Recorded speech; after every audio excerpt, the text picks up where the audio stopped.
What if one day your five senses began to play tricks on you? Your eyes seeing people who aren't there, your ears hearing voices out of thin air. Would you still be able to tell what's real and what's an illusion? In the world of mental illness, hallucinations are often the most insidious force. Sight, hearing, smell, taste, and even touch can be silently hijacked. When the five senses of someone living with schizophrenia are completely upended, their world becomes fundamentally different from ours. Consider John Forbes Nash Jr., the real-life inspiration behind the movie A Beautiful Mind and a Nobel laureate. He earned his PhD at 21 and became world-renowned before he was 30. Yet, at the absolute peak of his life, hallucinations struck. He saw an imaginary roommate, a little girl, and a military officer, conversing with them, and even leaving his child in the care of these non-existent friends. Gradually losing himself in the phantom world built by his own mind, he was eventually committed to a psychiatric hospital. When a person can no longer distinguish reality from illusion, what is their world actually like? And how should we view this extraordinary group of people? Welcome to this episode of Mind and Meaning. I'm your host. Here is a short joke. In a hospital, a patient was complaining to his doctor about hearing unexplained voices recently. The psychiatrist asked him, "Do you often hear voices without knowing who is speaking, even though clearly no one else is around?" The patient immediately replied, "Yes. It's the weirdest, most terrifying thing." The psychiatrist thought for a moment and said, This is a classic case of auditory hallucinations. You need to be admitted for treatment immediately." Then he asked, "When does this strange occurrence usually happen?" The patient replied innocently, "Whenever I answer the phone." You can't blame the doctor in the joke for jumping to a diagnosis before getting the full story, simply because hallucinations are extraordinarily common among psychiatric patients. They can affect sight, hearing, smell, taste, and touch, with auditory hallucinations being the most frequent and severe. In many cases, patients start by associating ordinary noises with phantom sounds, later hearing cat meows, footsteps, or coughing, and in severe cases, feeling as though someone is constantly whispering right into their ear. Naturally, auditory hallucinations can be accompanied by other sensory illusions, ultimately blurring the line between fantasy and reality. It is fair to say that when people with schizophrenia have their five senses dominated by hallucinations, their world is no longer the same as ours. In the film A Beautiful Mind, there is a memorable scene. Professor Nash has been nominated for the Nobel Prize in Economics. One day, right after finishing a lecture, a Nobel representative approaches to give him the news. Upon hearing this, Nash freezes for a few seconds, then grabs a passing student and asks, "Can you see this man?" Getting a positive answer, Nash turns to explain to the representative, "I was afraid you were a hallucination. You see, I have a history of seeing things." The film is based on a true story. Nash, full name John Forbes Nash Jr., can be considered a classic real-world embodiment of genius and madness combined. He earned his doctorate at 21 and was world-famous before turning 30. In 1958, Fortune magazine highlighted him as the most outstanding figure among a new generation of brilliant mathematicians. Yet, in the fall of 1958, Nash began exhibiting all sorts of erratic behavior. He worried that being drafted into the military would destroy his mathematical creativity. He dreamed of establishing a world government. He believed every letter in the New York Times contained hidden messages that only he could decipher, and he believed everything in the universe could be explained by a single mathematical formula. In the film, the walls of his office covered in newspapers marked with red ink are chilling to look at. Gradually lost in hallucinations, he was committed to a psychiatric hospital just before his child was born. After his release, his devoted wife and loyal friends kept him close at Princeton. Throughout the 1970s and 1980s, students and scholars at Princeton University frequently saw a gaunt, silent man wandering around campus wearing purple slippers.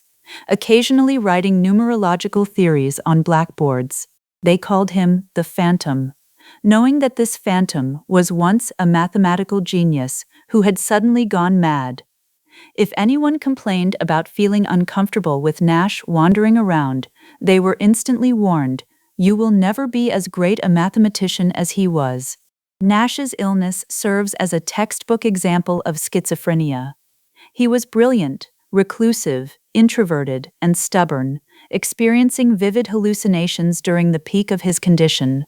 As depicted in the film, he constantly saw an imaginary roommate, a little girl, and a military officer without realizing for a long time that they were hallucinations.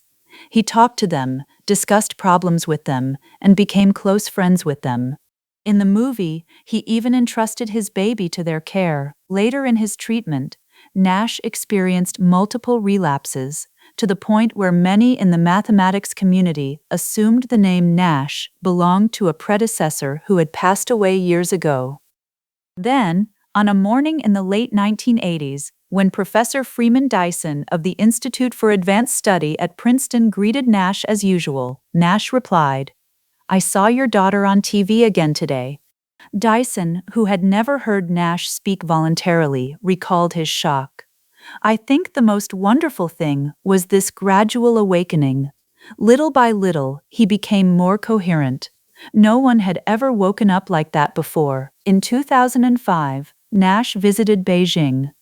Observers noted that the elderly man appeared serene and peaceful, with no trace left of someone who had once suffered from schizophrenia.